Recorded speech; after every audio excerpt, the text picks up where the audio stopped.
I am Dracula.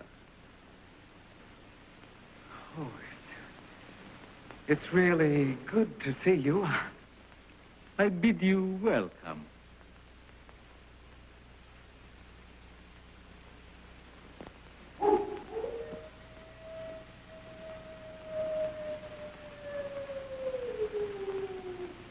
Listen to them. Children of the night. What music they make.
Horror, at its most basic.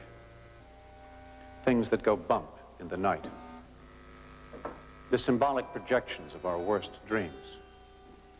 Dreams in which the frightful and the unnatural suddenly and shockingly intrude on our usually well-ordered lives.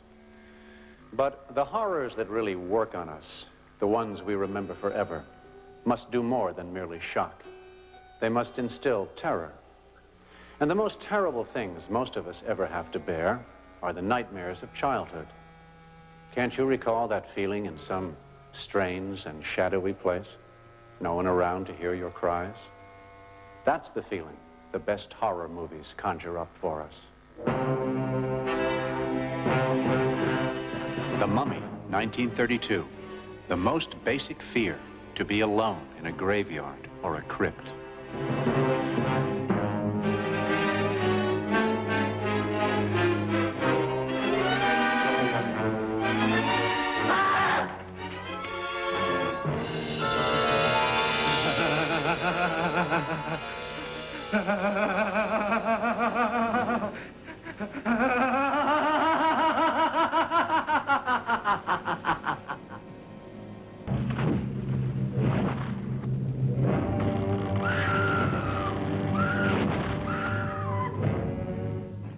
Was anyone ever more alone or more terrorized than Fay Ray awaiting the appearance of the mighty Khan?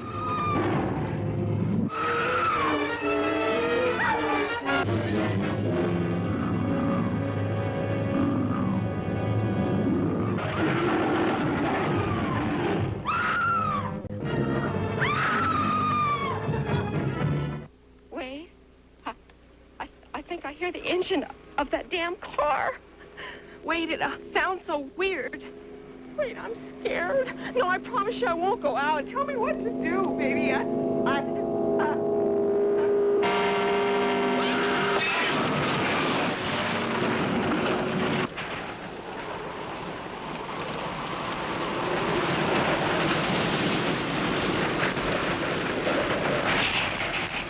open space, no place to hide.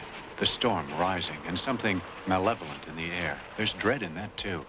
The film, The Omen.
Let all baleful spirits that threaten the souls of men be banished by the sprinkling of this salt.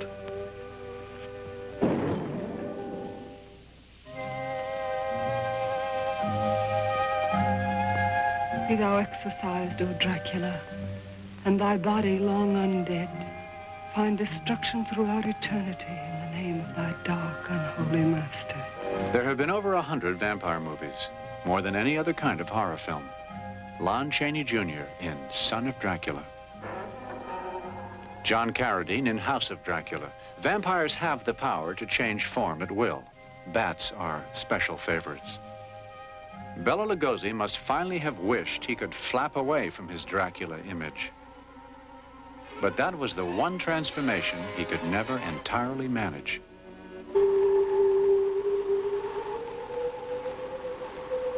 For most people, the 1930 sound version of Bram Stoker's novel and the hit play made from it remains the definitive Dracula movie. There was an historical Dracula, a notorious 15th century Transylvanian nobleman and sadist, Vlad the Impaler.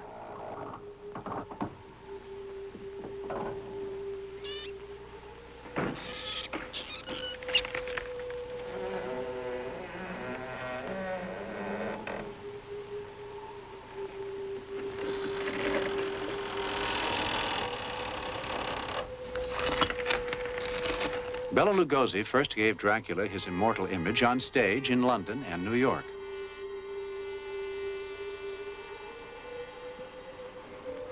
Centuries of folktales turned the historical Dracula's metaphorical bloodthirstiness into a literal need for a daily drink of the stuff.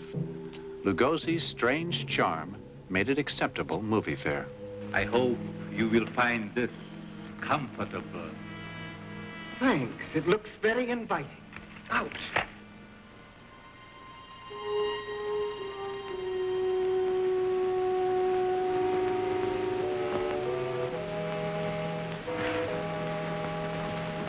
Oh, it's nothing serious, just a small cut from that paper clip. It's just a scratch.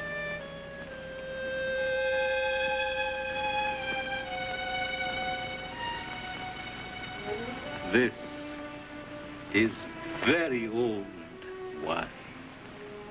I hope you will like it.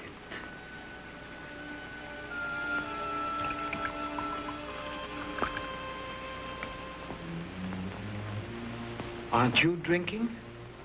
I never drink. Why?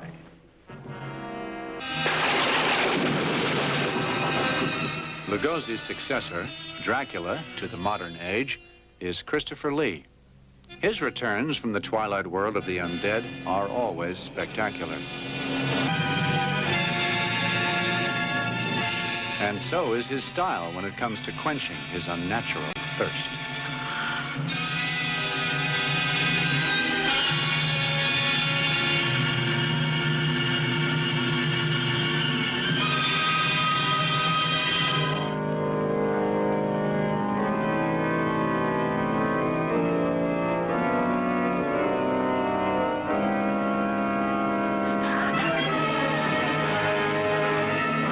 By By the 1960s, Dracula figures like David Peake were, as they said, letting it all hang out, including their fangs.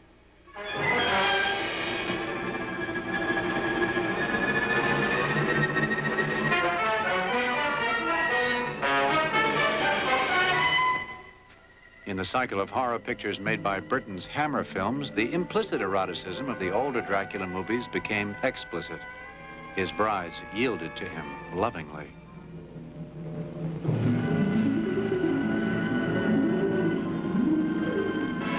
The female of the vampire species is also much in evidence lately.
Vampire hunting is no longer just a matter of quietly bringing reason to bear on the unreasonable.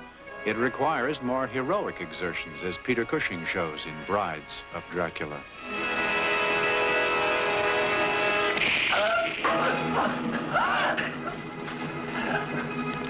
Some things never change, though. Along with the cross and garlic necklaces, holy water is the sovereign remedy for vampirism.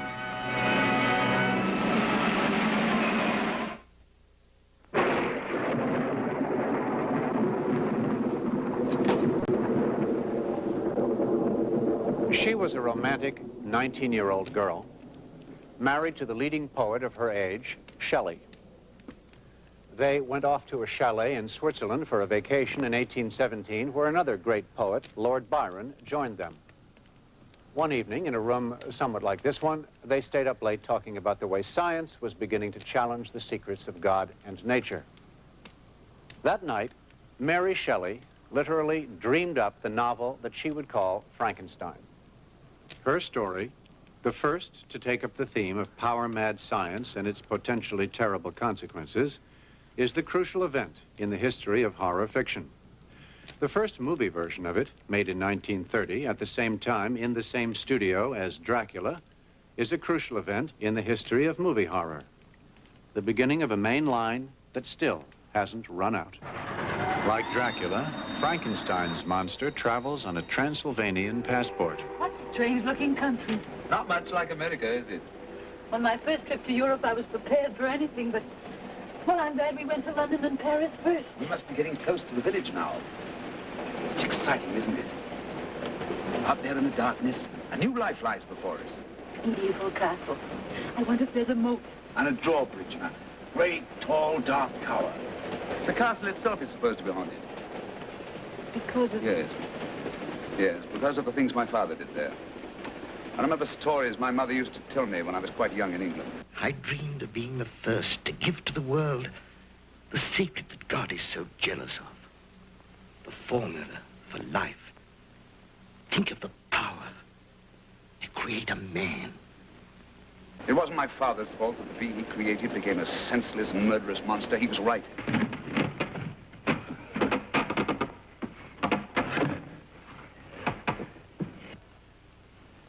He's just resting, waiting for a new life to come. It was the unforeseen blunder of a stupid assistant that gave his creation the brain of a killer instead of a normal one.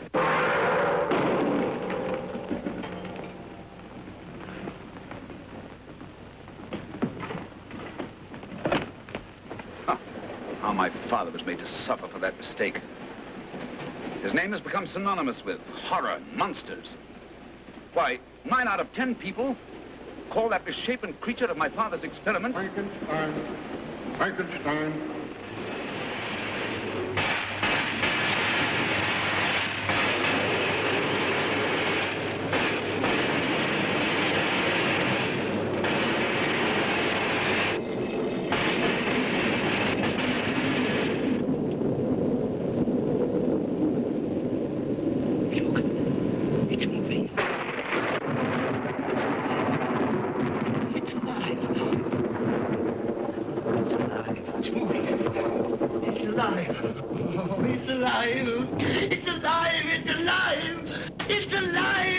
The monster always had a short fuse and no taste for subtlety.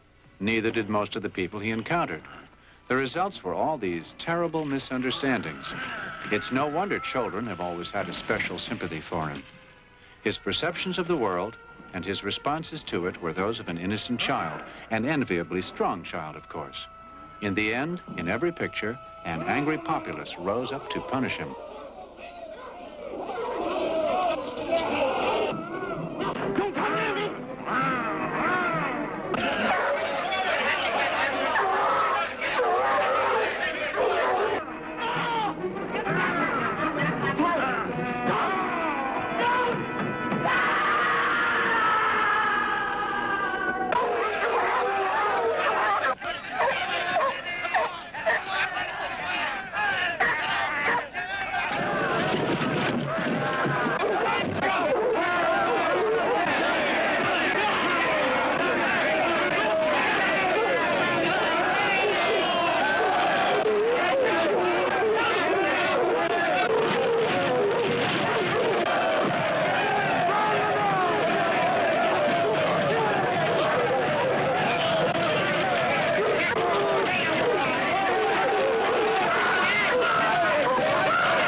Most horror fans regard James Whale's The Bride of Frankenstein in 1936 as the most stylish Frankenstein film, and this as the greatest of all creation scenes, a high-cant classic. Colin Clive and Ernest Thesiger with the Mad Midwives.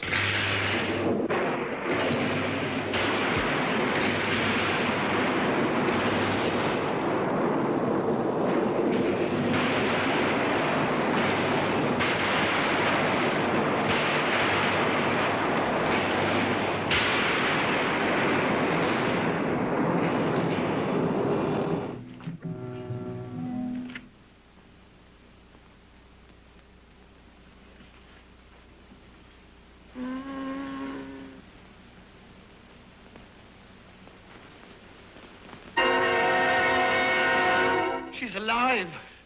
Alive!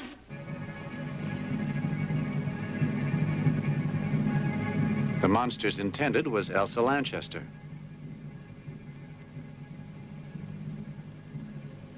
The Bride of Frankenstein.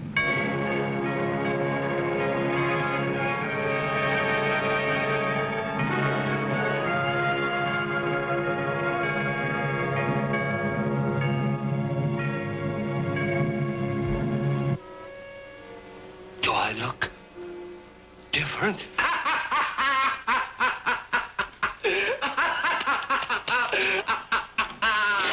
I'll show you how they burn.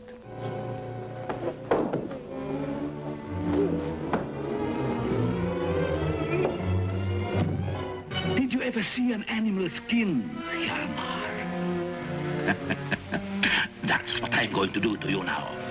These things here are manacles, which are controlled by that lever.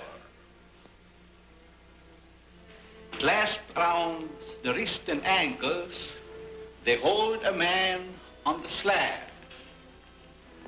Helpless. He cannot move. He looks up and sees a knife flashing. In 15 minutes, the knife reaches the heart. Gotcha.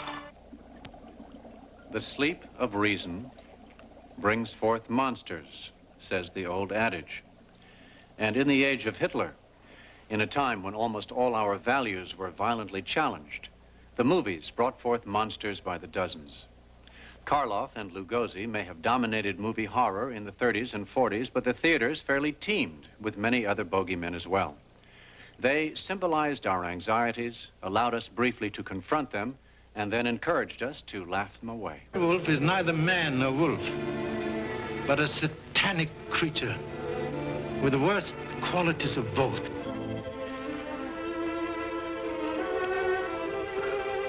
Lon Chaney Jr. carried on a family tradition in his career, which peaked in his Wolfman roles. Whenever the moon was full, gentle Larry Talbot turned into a creature who not only had to kill, but actually enjoyed it.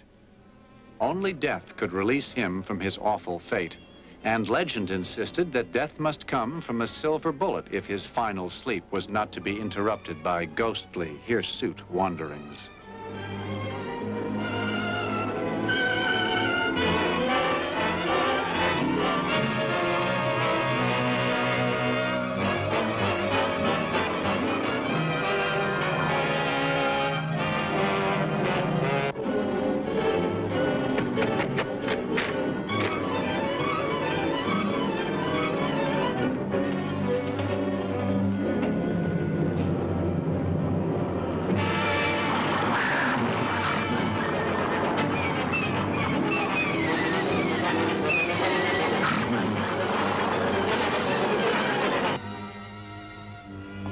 The Wolfman was the only movie monster who hated his work and prayed with tedious frequency for someone to stop him before he killed more. Even a man who is pure at heart and says his prayers by night. Then you know. Daniel told me. Oh, Larry. Last night I killed a man. You didn't know what you were doing. But I did. I wanted to kill. And I knew that I wanted to. Tonight, the moon will rise again. And I'll become that beast.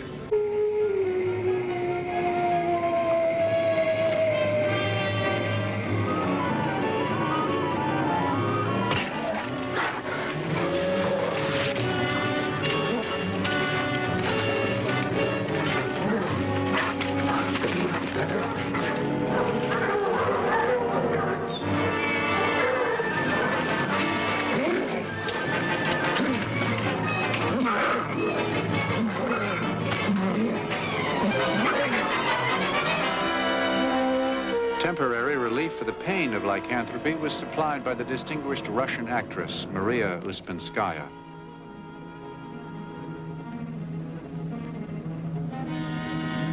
Possessed by mysterious knowledge and power, she had a strange way with words. But then she was a gypsy.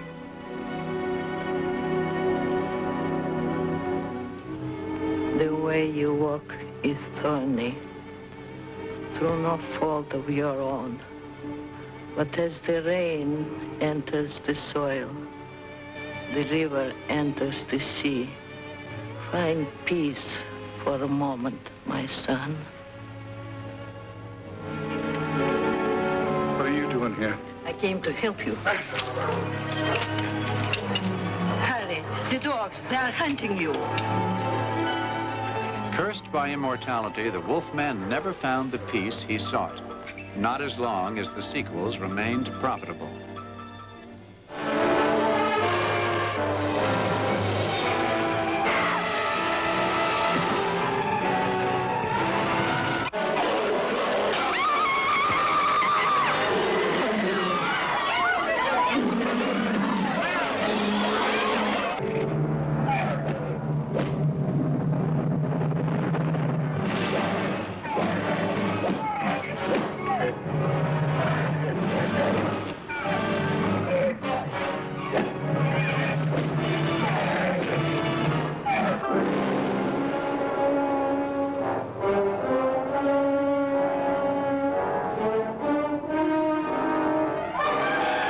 This is the Black Lagoon, and there's a creature down there.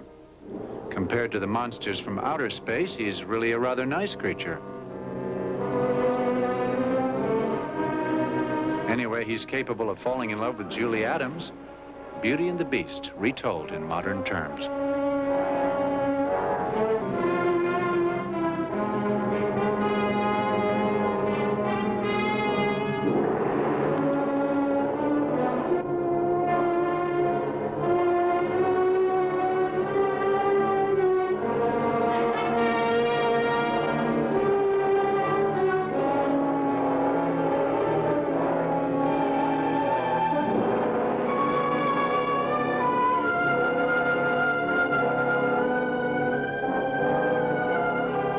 Still, a girl can't be too careful. It's characteristic of monsters that they're carried away by their romantic impulses.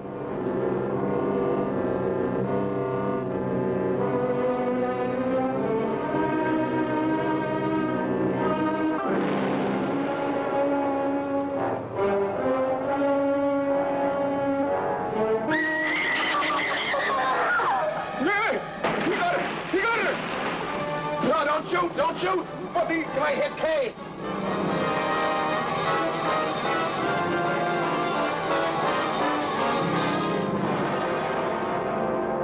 Not all the visitors from outer space were unreasonable. Some were super reasonable. Michael Rennie, Sam Jaffe, Patricia Neal, The Day the Earth Stood Still. I am leaving soon, and you will forgive me if I speak bluntly. The universe grows smaller every day, and the threat of aggression by any group, anywhere, can no longer be tolerated. For our policemen, we created a race of robots. Their function is to patrol the planets in spaceships like this one and preserve the peace. In matters of aggression, we have given them absolute power over us. This power cannot be revoked.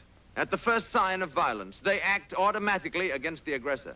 The penalty for provoking their action is too terrible to risk. I came here to give you these facts. It is no concern of ours how you run your own planet. But if you threaten to extend your violence, this Earth of yours will be reduced to a burned-out cinder. Your choice is simple.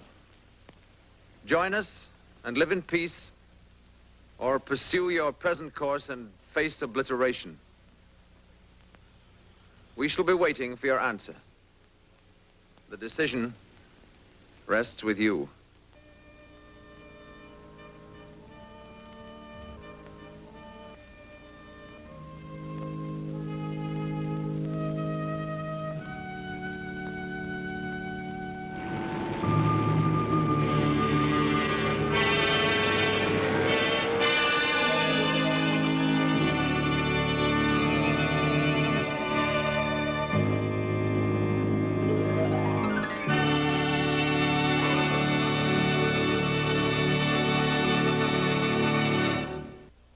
The most famous terror sequence in the history of movies continues to brood over this Hollywood backlot. And somehow it seems to go on brooding over the consciousness of almost everyone who has ever seen Alfred Hitchcock's Psycho. That's one of the things you hope will happen when you make a film that can never really count on. Psycho is as close as Hitch ever came to making a classic, creaky door Gothic. But what's important about it historically is that it moved a horror even closer to home and put it right on our doorsteps.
In a few years, it would become a commonplace theory that something was very wrong with that most basic of institutions, the family.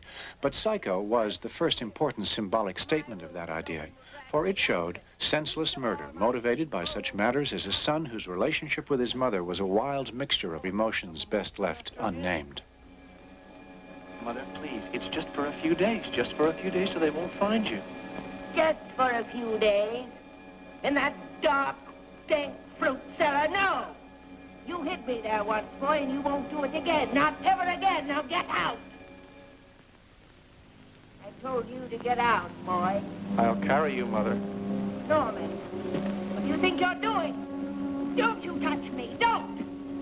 Norman.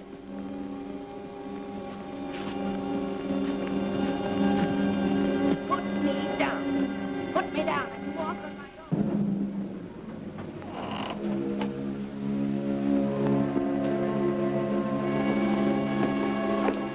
Mrs. Bates.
The Omen. After a period when it seemed a whole generation must be possessed by the devil, you could believe even a preschooler might be.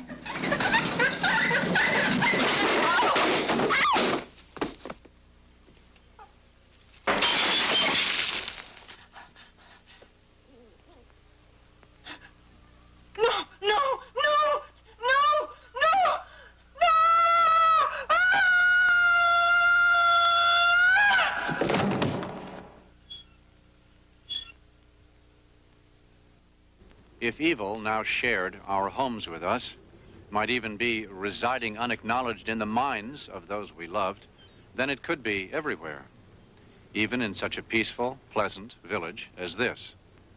For it could possess even those innocent and ordinary creatures with whom we had peaceably shared the world since time began. Once again, it was Alfred Hitchcock who showed the way with The Birds in 1963. Birds are not aggressive creatures, miss. They bring beauty into the world. It is mankind, Sam, 3 Southern fried chicken. Baked potato on all of them.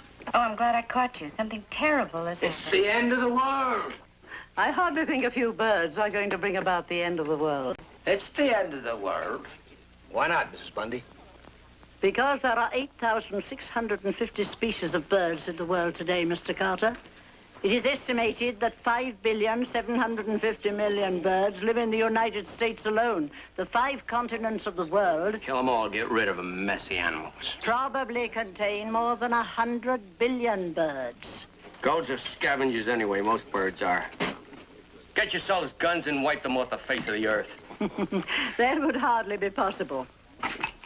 Well, hope you folks figure this thing out. It's the end of the world.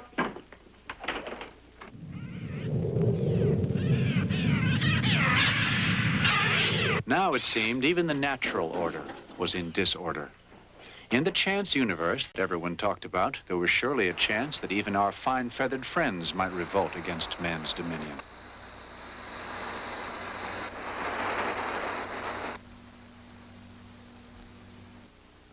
Look at the gas. That man's lighting a cigar. Hey, you! Stop! Don't drop that match! Look out! Get on there! Mr. Ron! Watch out! Look out! Look out! Watch out!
Even the eye of the cat was perceived to be an evil eye, as Gail Honeycutt discovers.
The other winged creatures were encouraged to get their act together. Kiss of the vampire.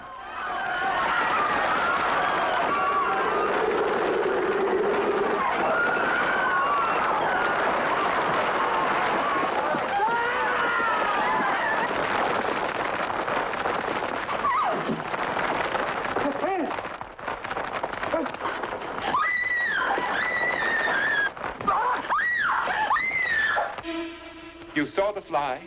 Where? It's in a web. Vida's going to get it. By the bench, in the garden. You're sure? Oh, yes.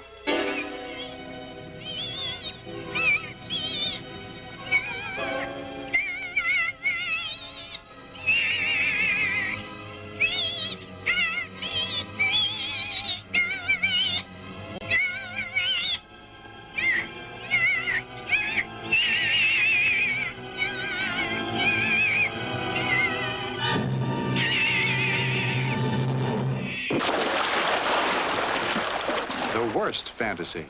One of nature's known bad guys stops being a chance killer and becomes a conscious and psychopathic murderer. What we are dealing with here is a perfect engine, an eating machine.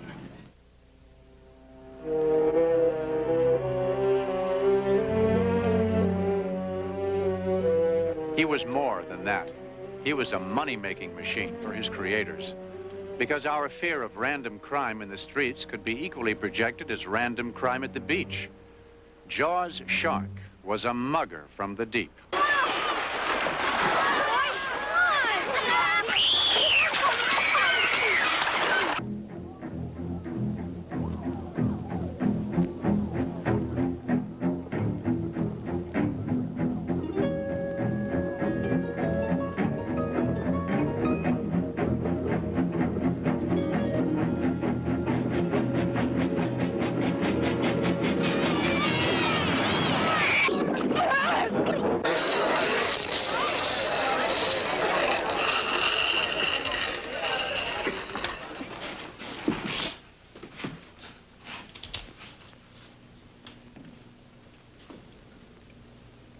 All know me. Know how I earn a living. I'll catch this bird for you, but it ain't gonna be easy. Bad fish. Not like going down the pond chasing bluegills or tommycots.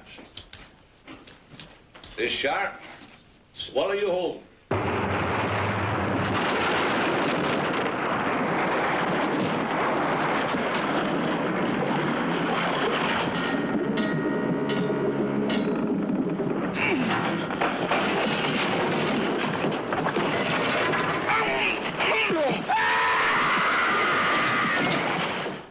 The nightmare is ended.